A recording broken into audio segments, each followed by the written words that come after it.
Hello guys, welcome back to Knowledge Hub News channel. So today we are discussing about our new chapter that is the living world. मैंने जैसे कि कल आपसे कहा था कि मैं आज से आप लोगों को पढ़ाना स्टार्ट करूँगी, तो आज से मैं आप लोगों को पढ़ाना स्टार्ट करूँगी। तो मैंने कल आपको बोला था कि आप लोग एक्टिव हो जाइएगा, जल्दी से मुझसे जुड़ जाइएगा, जहाँ आप कहीं भी हैं, जिस जगह भी हैं, आप जल्दी से जुड़ जाइएगा मुझसे, ताकि मैं आप लोगों को स्टार्ट कर सकूँ पढ़ाना। मैं आज से आप लोगों को स्टार्ट कर रही हूँ पढ़ाना। चलिए पढ़ते हैं।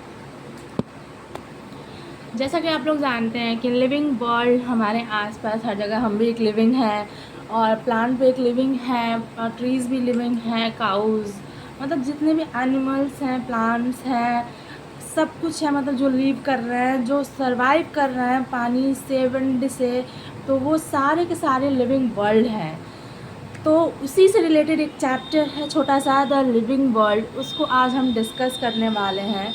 तो जैसे कि हम लोग जानते हैं कि biology is the science of life. जो बायोलॉजी है वो साइंस का जीवन है, उसके बिना बायोलॉजी तो इनकम्प्लीट है टोटली। उसी के बारे में हम स्टार्ट करने जा रहे हैं अपना छोटा सा चैप्टर, जिन्हों इस चैप्टर को के फर्स्ट पेज पे है अर्नस्ट मेयर साहब के बारे में। इनका जो बर्न हुआ था वो हुआ था 5 जुलाई 1904 में, कर्नाटका में इनका बर्न हुआ था। Karnataka, I am so sorry, Kempton Germany में अर्नस्ट मेयर का बर्न हुआ था। और इन्होंने हार्वर्ड यूनिवर्सिटी से इनको एवोल्यूशनरी बायोलॉजिस्ट कहा जाने लगा, और इन्हें डार्विन ऑफ 20th सेंचुरी भी कहा जाता है, क्योंकि इन्होंने 100 greatest scientist of all time थे ये, इसलिए इन्हें डार्विन ऑफ 20th सेंचुरी भी कहा जाता है। और इनको Alexander Agassiz professor of zoology emeritus का इनको अवार्ड भी मिल चुका है, और इनको pioneered the currently accepted definition of biological species. जो मेयर है इनको ट्रिपल क्राउन भी कहा जाता है, because triple crown of biology कहा जाता है बिकॉज जो इनको 3 प्राइजेज़ मिले हैं। पहला था बाल्जन प्राइज़ जो 1983 में मिला, दूसरा इंटरनेशनल प्राइज़ जो इनको बायोलॉजी के लिए मिला था 1994 में, और तीसरा है क्रैफर्ड प्राइज़ इन 1999। और मेयर जो अर्नस्ट मेयर थे, वो उनकी जो डेथ हुई थी वो 100 के एज में हुई थी, और 2004 में हुई थी। ये थी अर्नस्ट मेयर की कहानी, जो बहुत इंपॉर्टेंट होती है। इसमें से एक छोटा सा टॉपिक कहीं भी नीट में पूछता ज़रूर है। ये ज़रूरी नहीं है कि वो कैसे पूछेगा, लेकिन ज़रूर पूछता है एज माई कॉन्सेप्ट। अगर मैं देखूँ, अगर मैं जो एग्ज़ाम दे के आई हूँ, जो एग्ज़ाम दी हूँ अब तक 2025-26 का, उसके बेसिस पे मैं आपको बता रही हूँ कि इसमें से एक छोटा सा क्वेश्चन ज़रूर पूछता है। ये कंपलसरी नहीं है कि पूछेगा, बट पूछेगा ज़रूर। Guys, do you know about the consciousness? Consciousness एक ऐसी technically complicated and most obvious feature है लिविंग ऑर्गेनिज्म की। मतलब एक तरह समझ लो कि बाप फीचर है, जो मतलब डिफ़ाइन करता है लिविंग ऑर्गेनिज्म के फीचर्स को। इसका जो कैरेक्टरिस्टिक और डिफाइनिंग फीचर है वो ये है कि जो कैरेक्टरिस्टिक होता है वो any feature of living organism होता है, जैसे कि राइटिंग, चलना, लिखना, दौड़ना, एग्ज़ाम को क्रैक करना, क्लास लेना, जैसे मैं आपका क्लास ले रही हूँ, दैट्स इट। और जो डिफाइनिंग फीचर होता है वो होता है, जिससे फीचर्स होते हैं जो डिफरेंट होते हैं between the living organism and non living organism. जैसे 100% हम लिविंग ऑर्गेनिज्म हैं, बट 0% नॉन ऑर्गेनिज्म और थिंग्स भी होते हैं, जैसे कि सेल, मेटाबॉलिज्म, कॉन्शियसनेस में 2 पार्ट्स होते हैं, एक सेंस और एक रिस्पॉन्स। हम वो सेंस करते हैं, हम ही रिस्पॉन्स करते हैं। हम कुछ काम कर रहे हैं, किसी को आवाज़ दे रहे हैं, किसी को बता रहे हैं, तो हम रिस्पॉन्स कर रहे हैं। और अगर हमारे माइंड से हमें एक मच्छर काटता है तो हमारे जो सेंसरी ऑर्गन है, जो स्पाइनल कॉर्ड है, वो हमारे बॉडी को मैसेज देता है, मतलब वो सेंस करता है, तभी उसके थ्रू हमें पता चलता है कि हमें एक मच्छर ने काटा है। क्योंकि जब तक हमारे सेंसरी ऑर्गन चल रहा है तब तक हमें पता चलेगा। क्यों? अगर एक डेड बॉडी कुछ रिस्पॉन्स नहीं करता, क्योंकि उसका न्यूरल जो स्पाइनल कॉर्ड होता है, उसका जो मोटर, ब्रेन का जो मोटर होता है वो बंद हो जाता है चलना, इसकी वजह से वो सेंस नहीं कर पाता है। बट जो लिविंग ऑर्गेनिज्म होता है वो सेंस कर सकते हैं। अब आते हैं कि diversity in the living world होता क्या है। तो जैसे कि आप अपने अगल बगल देखते हैं, बहुत सारी large variety of living organism देखते हैं, जैसे कि मैं, प्लांट, ट्रीज़, काउ, गोट एक्सेट्रा। वो जी जेनजीज वाला गोट नहीं, नॉर्मल गोट, बकरी, दैट साइड बकरी होते हैं, इन सबको देखते हैं। जिसमें कि आते हैं, मान लीजिए पॉटेड प्लांट्स हो गए, इंसेक्ट्स हो गए, बर्ड्स हो गए, आपके जो आपने पेट्स पाल रखे हैं वही हो गए, कुछ अदर एनिमल्स हो गए, प्लांट्स हो गए, मतलब बहुत कुछ होते हैं। कुछ होते हैं जो सेवरल ऑर्गेनिज्म होते हैं जो खुद नेकेड आई की जैसे दिखते हैं, मतलब can not see with your naked eye, मतलब देख नहीं सकते अपने नेकेड आई से। There are also but they are all around you, but वो आपके अगल बगल बहुत छोटी चीज़ में देखते हैं। अगर आप माइक्रोस्कोप से देखेंगे तो आपको ज़रूर दिखाएंगे, बट आप अपने नेकेड आई से देखेंगे तो बिल्कुल ही पॉसिबल नहीं कि आप उसे देख पाएँ। If you were to increase the area that you make observation in the range and variety of organism that you see would increase. Each different kind of plant, animal or organism that you see represent a species. जितने आप different kind of plant देखते हैं, animal देखते हैं, organism आप देखते हैं, वो रिप्रेजेंट करता है एक स्पीसीज़ को। और जो number of species that are known are described, the number of species are known and described range between 1.7 to 1.8 million. This refers to biodiversity or the number. इसके बाद आता है एक लोकल नेम्स, जो वर्ल्ड की डिस्क्राइब किया गया था लोकल नेम्स, जिसको हम मतलब बोलना हमारे लिए कन्फ्यूज़न हो जाता था कि हम कैसे याद करें कैसे नहीं याद करें। तो उसको डिफ़ाइन करने के लिए, इसको स्टैंडर्डाइज करने के लिए, इसके नेमिंग ऑफ लिविंग ऑर्गेनिज्म को हम जो वो थे Ernst Linnaeus, sorry by mistake, not Ernst Linnaeus, sorry by mistake, मेरे मुंह से निकल गया, स्लिप हो गया मेरा, कैरोलस लिनियस, उन्होंने बनाया था नॉमनक्लेचर बनाया था, जिसकी वजह से हम उस वर्ड्स को करेक्टली डिस्क्राइब कर सकें, आइडेंटिफिकेशन कर सकें उस नेम का, उसके बारे में जान सकें। जैसे प्लांट्स के लिए उन्होंने बनाया था ICBN, international code for botanical nomenclature, और जो एनिमल्स थे उनके लिए बनाया था ICZN, international code for zoological nomenclature. ये दोनों बनाए थे, कैरोलस लिनियस ने बनाया था, ताकि इसके थ्रू हम याद कर सकें कि कौन प्लांट्स में है, कौन एनिमल्स में, कौन बैक्टीरिया, कौन वायरस, ऐसे हम याद कर सकें। और जो इन्होंने जो इसके जो साइंटिफिक थे, मतलब इन्होंने दो नाम दिया, एक था जेनरिक नेम, एक स्पेसिफिक एपिथेट। जो जेनरिक नेम इन दोनों को जो मिला के जो बना वो था बायोलॉजिकल नॉमनक्लेचर, इसी से बनता है बायोलॉजिकल नॉमनक्लेचर, जिसको इस नेम को बायनोमियल नॉमनक्लेचर को जो जिन्होंने दिया था उनका नाम था कैरोलस लिनियस, जो मैंने आपको पहले बताया नॉमनक्लेचर के थ्रू में। और इसमें जो इसका एक छोटा सा नाम है, आपको मैं बताती हूँ कि जो जेनरिक और स्पेसिफिक एपिथेट है, इन दोनों को डिफाइन करके कैसे पता चलेगा कौन जेनरिक नेम है कौन स्पेसिफिक एपिथेट है। जैसे एक एग्जांपल ले लीजिए मैंगो का, नॉर्मल एग्जांपल बुक में भी दिया हुआ है एनसीईआरटी के, आप देखेंगे तो नॉर्मल एग्जांपल। जैसे मैंगो में आप उसको अगर साइंटिफिक वे में देखेंगे तो उसको हम मैंजीफेरा इंडिका कहते हैं। मैंजीफेरा इंडिका को हम अगर जेनरिक नेम में और स्पेसिफिक एपिथेट में रखें तो दोनों को अलग अलग रखेंगे। जेनरिक नेम जो हो गया वो आपका मैंजीफेरा हो गया, और जो स्पेसिफिक एपिथेट हो गया आपको वो इंडिका हो गया। स्पेसिफिक एपिथेट को हम स्मॉल लेटर से डिस्क्राइब करते हैं, बट जो जेनरिक नेम होता है वो कैपिटल लेटर में होता है। और अगर एग्ज़ाम में पूछेगा कि मैंजीफेरा इंडिका का जेनरिक नेम और स्पेसिफिक एपिथेट क्या है, तो उसमें साइंटिस्ट का नाम लगा के देते हैं। जो मैंजीफेरा होता है वो जेनरिक नेम होता है, और जो स्पेसिफिक एपिथेट होता है वो इंडिका होता है। और इसमें तो आपको अगर देगा तो इसमें बगल में एक लिन भी लगा होगा, तो लिन जो होता है वो कैरोलस लिनियस का नेम है, तो साइंटिस्ट के नेम के साथ दोनों को डिस्क्राइब करके लगाया जाता है। तो उसमें जो एग्ज़ाम होता है उसमें साइंटिस्ट के नेम के साथ दिया रहता है, तो उसको लिखना ज़रूरी है। अगर आप सिर्फ मैंजीफेरा इंडिका का आपने लिख दिया, मैंजीफेरा इंडिका लिन नहीं लिखा, मैंजीफेरा इंडिका सिर्फ लिखा, तो भी आपका नंबर कट जाएगा, क्योंकि साइंटिफिक नेम अगर इसमें गिवन है तो आपको मैंजीफेरा इंडिका लिन लिखना पड़ेगा। सिर्फ साइंटिफिक नेम से काम नहीं चलेगा, दोनों को लिखना बहुत ज़रूरी है। इसमें एक वो जो इसका रूल है नॉमनक्लेचर का, मैं आपको बता देती हूँ, 4 लाइन में दिया हुआ है। पहला जो था वो था biological names are generally in Latin and written in italics. जो बायोलॉजिकल नेम है वो जनरली जो लिखा है वो लैटिन वर्ड्स में, बट रिटन जो है उसको रिटन किया गया वो इटैलिक्स में है। दे आर लैटिनाइज्ड और derived by from Latin irrespective of their origin. Second जो था the first word in a biological name represent the genus, जैसे मैंने बताया ना कि मैंजीफेरा जो है फर्स्ट वर्ड है, उसको जीनस से रिप्रेजेंट करते हैं। और जो सेकंड कंपोनेंट होता है इंडिका, वो स्पेसिफिक एपिथेट होता है। थर्ड रूल्स जो था वो both the words in a biological name, दोनों जो नेम होते हैं वो बायोलॉजिकल वर्ड नेम में होते हैं, जो हैंड रिटन होते हैं आर सेपरेटली अंडरलाइंड होते हैं और प्रिंटेड होते हैं इटैलिक्स में और इंडिकेट किया जाता है इसके लैटिन ओरिजिन में।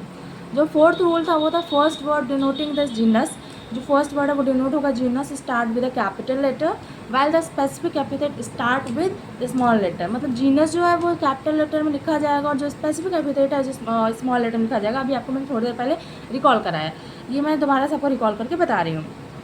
तो जैसे कि इसमें था उन्होंने ऑथर अपीयर्स किया था कि that is at the end of the biological name and is written in abbreviated from that is Mangifera indica Linn. पहले बताया ना, मेंजीफेरा इंडिकालिन साइंटिस्ट का लिनेनियस का जो नाम है वो इसमें ऐड करना कंपलसरी है। अगर ये आप एग्ज़ाम में दिया है तो आपको इसको ऐड करना ही पड़ेगा, अगर इसको ऐड नहीं करेंगे तो आपके नंबर ज़रूर कट सकते हैं। जो इसको indicates that this species was first describe by, जो स्पीसीज़ को फर्स्ट डिस्क्राइब किया गया था वो था लिनेनियस के द्वारा डिस्क्राइब किया गया था। और इस ग्रुप को जो बनाता है उसको हम कहते हैं क्लासिफिकेशन।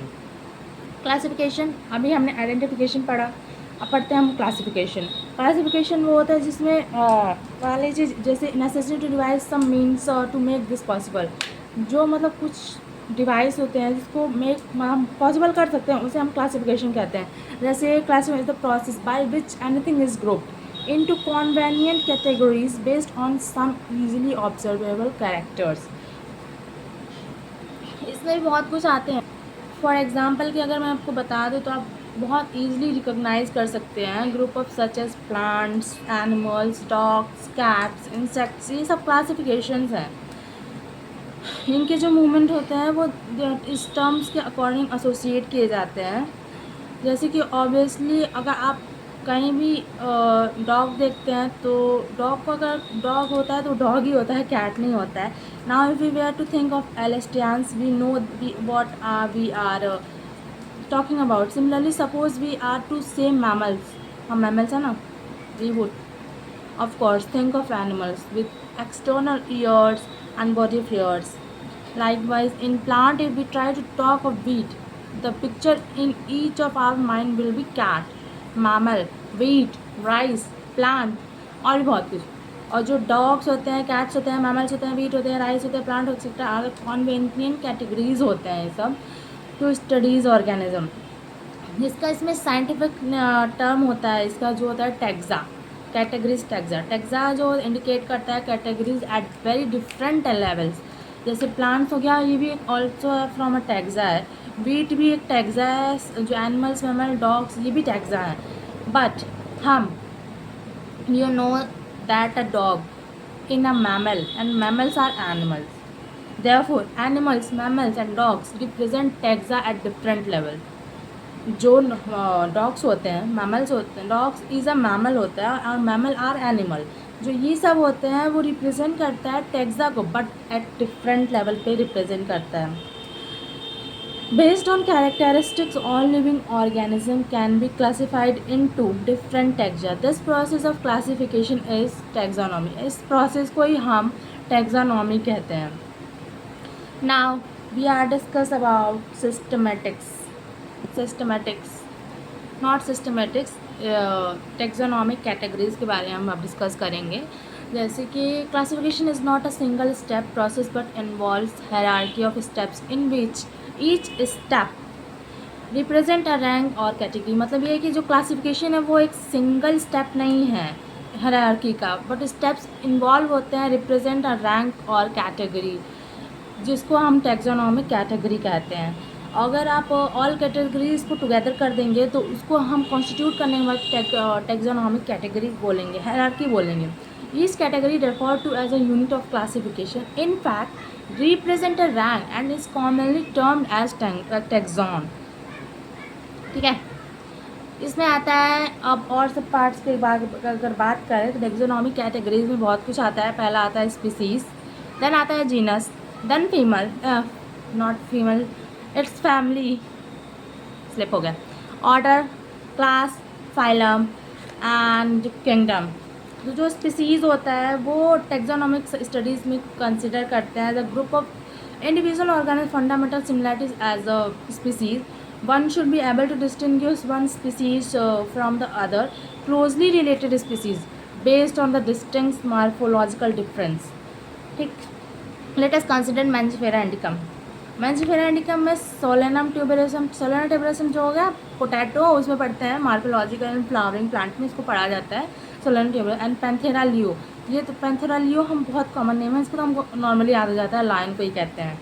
जो ये जो 3 नेम्स है वो इंडिका, ट्यूबेरसम एंड लियो, ये सब रिप्रेजेंट करते हैं स्पेसिफिक एपिथेट को, यही होता है स्पीसीज। और जो फर्स्ट वर्ड से था वो मैंजीफेरा, सोलेनम एंड पैंथेरा, ये रिप्रेजेंट करता है जेनेरा को। ईच जीनस में हैव वन और more than one specific epithets. जो Panthera has another specific epithet called tigris and Solanum includes species like nigrum and melongena. Then आता है genus, जो इसमें स्पीसीज में साइंटिफिक नेम था जो ह्यूमन बींग्स होता है, उसको हम ह्यूमन बींग से हम खुद को कहते हैं होमोसेपियंस। हम होमोसेपियंस होते हैं, आप उसमें दिखा होगा एक चैप्टर है 12th का एवोल्यूशन में जिसमें दिया है सारे पार्ट्स दिए अवेलेबल है कि होमोसेपियंस कौन थे, होमो निदरथाल कौन थे, होमो इरेक्टस कौन थे, ये सब दिया हुआ है उसमें, वो तब पढ़ेंगे जब उसमें हम आएंगे। और होमोसेपियन तो बहुत मॉडर्न मैन थे, ये तो हम जानते ही हैं अच्छे से। जीनस कंप्राइजेज आप पढ़ेंगे जीनस के बारे में। जीनस एक ग्रुप ऑफ रिलेटेड स्पीसीज है जो characters in common comparison to species of other genera. जैसे कि पोटैटो हो गया, ब्रिंजल हो गया, ये 2 डिफरेंट स्पीसीज हैं बट बिलोंग करते हैं सेम जीनस में। जैसे सोलेनम में लायन हो गया, लिपर्ड हो गया, लायन को पैंथेरा लियो कहते हैं, लिपर्ड को पैंथेरा पैराडस कहते हैं, और टाइगर हो गया जो पैंथेरा टिग्रिस होता है। ये सेवरल कॉमन फीचर हैं बट इनका जो स्पीसीज होता है वो एक ही होता है, वो होता है Panthera genus, Panthera. This genus differ from another genus Felis which includes cats. और एक जीनस होता है फेलिस जो कैट्स से इंक्लूड होता है बट टू डिफर्स होता है। देन आते हैं फैमिली। फैमिली में आपका होता है रिलेटेड होता है जेनेरा से but still less number of similarities. इसमें characteristic on both basis of both vegetative and reproductive feature plant species होते हैं। इसमें भी जो 3 डिफरेंट जेनेरा होते हैं, Solanum, Petunia and Datura, are placed in the family of Solanaceae. तीनों placed होते हैं फैमिली सोलेनेसी में। और अमंग एनिमल्स फॉर एग्जाम्पल में अगर हम ले लें तो जीनस पैंथेरा हो गया कंप्राइजिंग लाइन्स होता है, टाइगर होता है, लिपर्ड होता है जो पुट अलॉन्ग विद जीनस।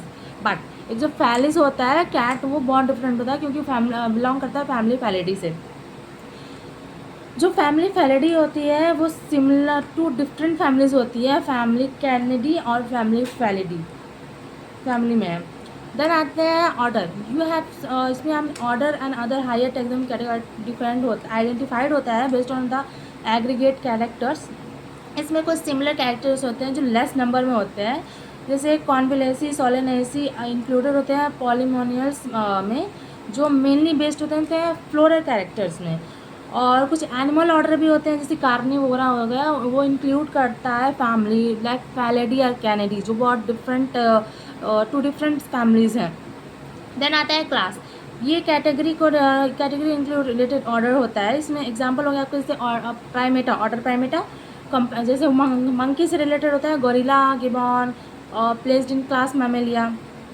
और अगर कार्निवोरा के साथ देखा जाए तो टाइगर हो गया, कैट हो गया, डॉग हो गया, ये सब जो क्लास मैमेलिया में है इसके हैज़ अदर ऑर्डर्स ऑल्सो होते हैं। देन आता है फाइलम। फाइलम में आपका आ गया जो कंप्राइज एनिमल्स जैसे like fishes, amphibians, reptiles, birds along with mammals constitute the next higher category called phylum. और इसमें कुछ कॉमन फीचर होते हैं जो presence of notochord and dorsal hollow neural system से होते हैं। और जो फ्यू सिमिलर कैरेक्टर होते हैं जो असाइंड होते हैं हायर कैटेगरी से, जिसको हम डिवीज़न कहते हैं। देन आता है किंगडम। ऑल किंगडम जो होता है वो बिलोंग होता है वेरियस फाइला और assign to the highest category जिसको हम किंगडम कहते हैं। एनिमेलिया भी क्लासिफिकेशन सिस्टम ऑफ एनिमल से ही होता है। और किंगडम प्लांटे जो होता है on other hand is distinct and comprises all plants from various division. Now sub categories भी होते हैं इसमें from high species to kingdom. The number of common characteristic goes on decreasing lower the taxa more are the characteristics that the number within the taxon share. तो जो taxonomic categories होती है sowing hierarchy arrangement उन ascending order, आपको book में दिख रहा होगा अगर आपने एनसीईआरटी ओपन की होगी। दिस हायरार्की, इसमें सबसे पहले जो दिया है वो दिया है किंगडम, दिस किंगडम, देन है फाइलम और division, then class, then order, then family, then genus, then species, ऐसे दिया है। बट अगर हम ऊपर से नहीं बढ़ना है, हमें नीचे से बढ़ना है। पहले आएगा स्पीसीज़, फिर जीनस आएगा, फिर फैमिली आएगा, फिर ऑर्डर आएगा, फिर क्लास आएगा, फिर फाइलम और डिवीज़न आएगा, देन किंगडम आएगा। ये बहुत इंपॉर्टेंट है according to NEET, very important, तो इसको पढ़ लीजिएगा। देन आता है आपका organism with their taxonomic category.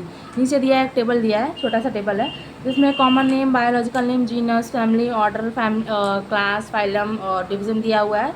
जैसे मैन हम अगर इसको बायोलॉजिकल नेम देखें तो हम होमोसेपियन है, जीनस हमारा होमो है, फैमिली हमारा होमिनिडी है, ऑर्डर हमारा प्राइमेटा है, क्लास हमारा मैमेलिया है, फाइलम डिवीज़न कॉर्डेटा है। हाउस फ्लाई मक्खी, इसका बायोलॉजिकल मस्का डोमेस्टिका है, जीनस मस्का है, फैमिली मस्क्यूडी है, ऑर्डर डायप्टेरा है, क्लास इंसेक्टा है और फाइलम और डिवीज़न जो है वो है आर्थ्रोपोडा। देन आता है मैंगो, आम का तो हम बायोलॉजिकल साइंटिफिक नेम जानते हैं, Mangifera indica, genus name Mangifera, family Anacardiaceae, order Sapindales, class Dicotyledonae, phylum division Angiospermae. Then आता है वीट, गेहूँ का बायोलॉजिकल नेम है Triticum aestivum, genus Triticum, family Poaceae, order Poales, class Monocotyledonae and जो phylum होता है वो होता है एंजियोस्पर्मी। तो this is our chapter of living world, the living world. Guys कैसा लगा आपको ज़रूर बताइएगा कमेंट सेक्शन में कि आपको कैसा लगा, हम मेरा पढ़ाया हुआ आप लोग को समझ आया या नहीं आया। फीडबैक ज़रूर दीजिए, क्योंकि आपको फीडबैक से हमें एनर्जी मिलती है ताकि हमें पढ़ा सकें आपको। Thank you so much guys, this is all about. हम मिलते हैं कल नेक्स्ट चैप्टर के साथ, तब तक के लिए बाय बाय।